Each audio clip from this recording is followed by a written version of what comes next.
Hello students, कैसे हैं आप सब। मैं कुशल शर्मा, आप देख रहे हैं मेरा यूट्यूब चैनल कुशल क्लासेस। तो देखिए, आज हम अलजेब्रिक एक्सप्रेशंस में लाइक और अनलाइक टर्म्स के बारे में डिस्कस करने वाले हैं। इसकी बहुत इंपॉर्टेंस है अलजेब्रिक एक्सप्रेशन में कि कौन से टर्म्स को हम लाइक की कैटेगरी में डालते हैं और कौन से टर्म्स को अनलाइक की कैटेगरी में डालते हैं, क्योंकि बिना इनकी पहचान के हम अलजेब्रिक एक्सप्रेशंस को सोल्व नहीं कर सकते हैं, उनको सिंप्लीफाई नहीं कर सकते हैं।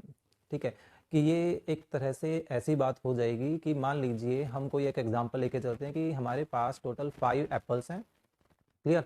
अब मैं इसमें 2 बनाना और वहां पर रख देता हूँ।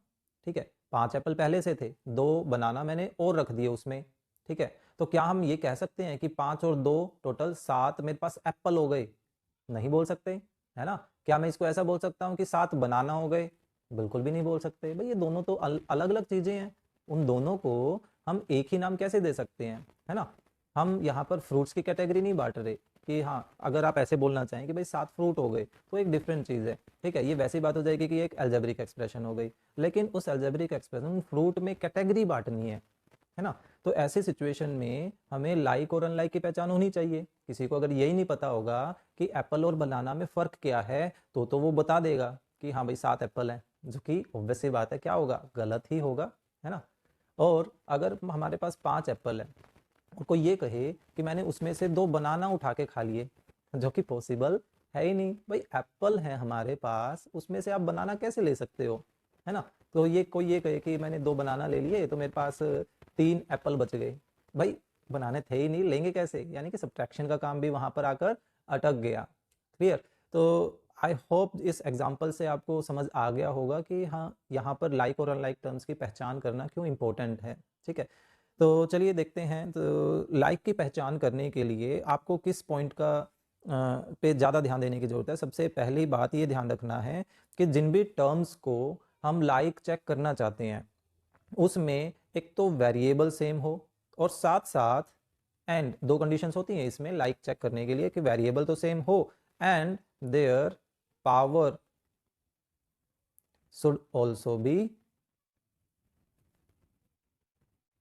शुड ऑल्सो बी सेम, कि जो वेरिएबल हैं उसके साथ साथ उनकी पावर भी क्या होनी चाहिए, सेम होनी चाहिए। जैसे मैं कुछ एग्जांपल्स लेता हूं टर्म्स के। ठीक है, जैसे -5x, 7x², 11x, -3xy, 4y², 13x², -2x।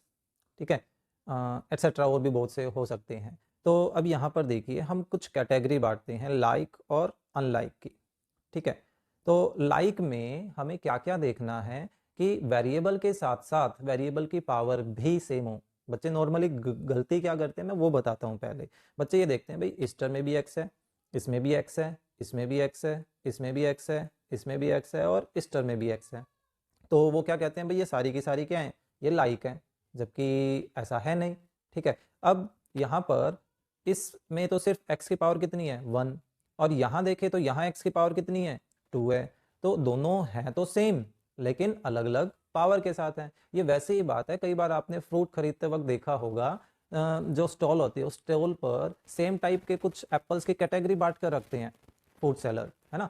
वो एक कैटेगरी को कहते हैं कि मान लीजिए ये 100 रुपीज़ किलो है, या दूसरी कैटेगरी को कह देते हैं ये 150 रुपीज़ किलो है, और एक और कैटेगरी बना देते हैं और थोड़ा उसको चमका के रखते हैं वो, है ना। तो उसको कह देते हैं ये 200 रुपये किलो है, 200 रुपीज़ किलो है। तो कैटेगरी बट गई उसमें भी। क्या हम सभी को मिक्स करके उससे ले पाएंगे कि भाई मुझे तो 100 रुपीज़ के अकॉर्डिंगली वो 200 कैटेगरी वाला जो है वो एप्पल चाहिए, या 150 कैटेगरी वाला जो एप्पल है वो चाहिए? वो देगा ही नहीं, है ना। यहाँ पर भी बिल्कुल सेम वैसी ही चीज है, एक्स दोनों में है लेकिन उनकी पावर अलग अलग है। ठीक है, तो यहाँ इन दोनों को हम लाइक की कैटेगरी में नहीं डालेंगे, सेम एप्पल होने के बावजूद भी उसमें डिफरेंस आ गया प्राइस की वजह से, है ना।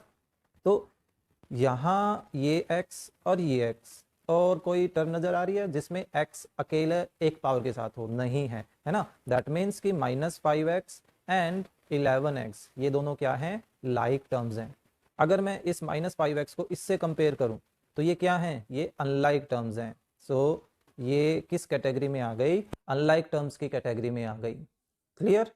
ऐसे ही हम और लाइक टर्म्स को पहचान करें तो देखिए एक्स स्क्वेयर हमारे पास इसमें है एंड देन 13x स्क्वेयर, इसमें भी एक्स स्क्वेयर है, सो 7x square and 13x square, ये दोनों भी लाइक टर्म्स हो गई। और कोई लाइक टर्म्स नज़र आ रही हैं? आई डोंट थिंक कि और कोई लाइक टर्म हमें नज़र आ रही है ना, कि यहाँ पर इस टर्म में देखें तो x और y दोनों ही हैं, इसमें देखें तो सिर्फ y स्क्वेयर है।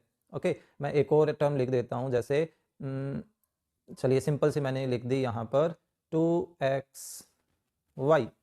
क्लियर। तो इसमें भी हम नोटिस करेंगे भाई एक्स वाई है, इसमें भी नोटिस करेंगे कि एक्स वाई है। ठीक है, तो यानी कि ये दोनों टर्म्स लाइक हो सकती हैं। लेकिन अब मैंने क्या किया, y की पावर कर दी 2, तो यहाँ हम नोटिस कर रहे हैं भाई एक्स और वाई है, यहाँ भी एक्स वाई है, लेकिन जो पावर है उसने आकर बीच में गड़बड़ कर दी है ना। y की पावर इस यहाँ तो 2 है और यहाँ पर सिंगल है, तो वो अब अनलाइक की कैटेगरी में चले गए कि भाई ये दोनों जो हैं वो अनलाइक टर्म्स हैं। ठीक है, तो लाइक और अनलाइक का जो टॉपिक है होपफुली आपको बड़े अच्छे तरीके से समझ आया होगा। इसकी ज़रूरत हम नेक्स्ट वीडियो में देखेंगे कि क्यों इसकी हमें ज़रूरत है, कि किन टर्म्स की पहचान की जाए कि वो लाइक हैं या अनलाइक है, क्योंकि नेक्स्ट वीडियो में हम करने वाले हैं कि कुछ अलजेब्रिक एक्सप्रेशंस को आपस में किस तरीके से ऐड या सब्ट्रैक्ट किया जाए।